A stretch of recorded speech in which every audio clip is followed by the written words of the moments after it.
Hello guys, hello professor. Today I'm going to describe the topic of stages of brain development and brain plasticity.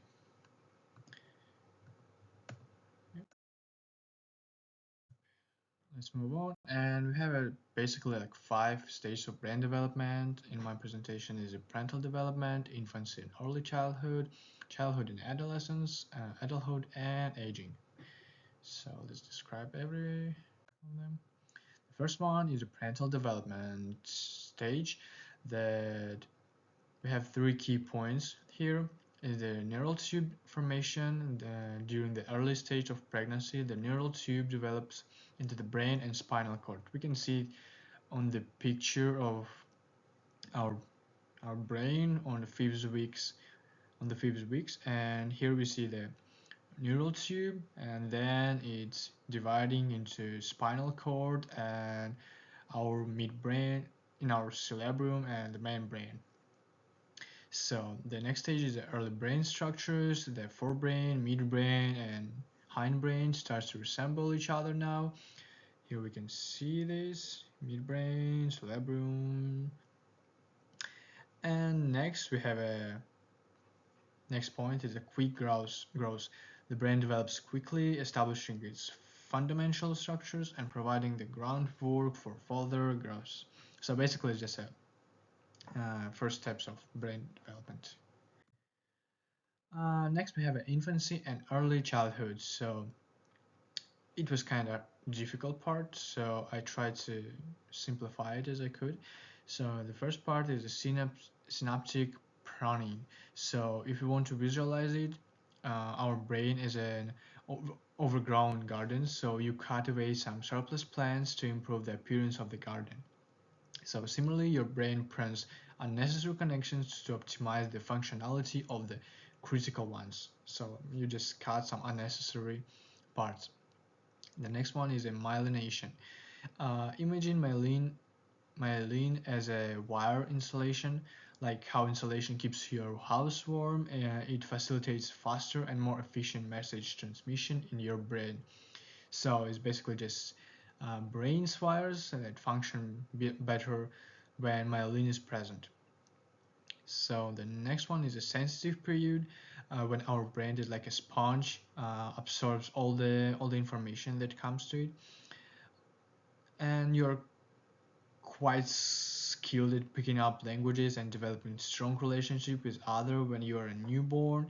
And so it's well known that when you're a kid, it's easier to learn new language, and you can learn it even to that stage of proficiency, so you don't even have an accent or anything of it. So the next step is childhood and adolescence. So during the childhood and adolescence stage, we have a prefrontal cortex development, and during this phase, the prefrontal cortex, which is in charge of higher order thinking, decision making, and impulse control, develops. So the impulsive children over the time becomes more rational and develops this thinking skills, I would say critical thinking maybe even. And next one is a cognitive development. As learning becomes more complex, you go to school, you start studying some complex lessons. Thinking, reasoning, and problem-solving skills continue to advance. So you face the more difficult challenges. You need to adapt. You need to develop your cognitive skills as well. And the last one is the emotional and social development, because as people navigate peer relationships and form a sense of identity, adolescence is characterized by emotional and social changes. So we learn how to socialize better, how to uh,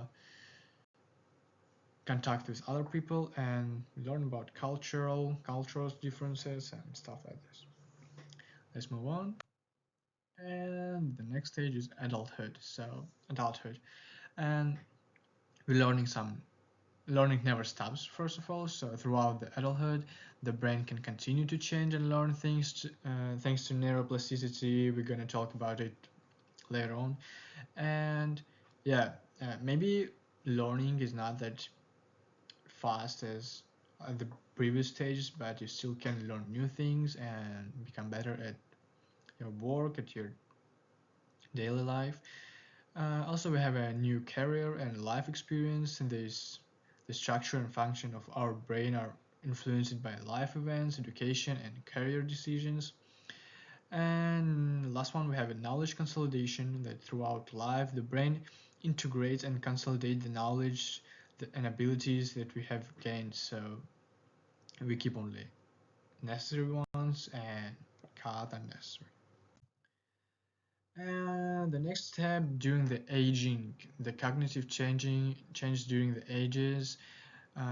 aging, different from from person to person, but in general we can have some cognitive decline. We have a memory loss, and we start thinking slower. But and also our neuroprotective activities, maintaining social relationship, taking part in mentally challenging activities, and living a healthy lifestyle can all help shield the aging brain. So the more you do some social interactions, some physical activities, you can not fully stop the aging process, but you can slow it down so you can enjoy more time. And we have some changes in structure, so the brain can change structurally, for example by becoming smaller overall, and yet it does not lose its ability to adapt, but again adapting becomes slower. Yeah.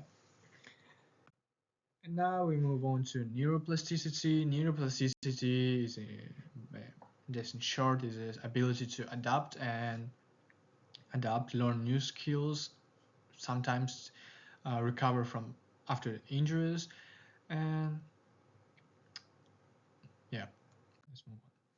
So we have a neuroplasticity in our early development. Infancy and childhood are times of great neuroplasticity in the brain. At this point, the brain is at its most flexible and able to quickly pick up new information, build new connections. As was said earlier, you learn languages faster. You're like a sponge. Your brain like a sponge. So developing the brain is significantly shaped by experience, particularly those that are sensory and social. Okay.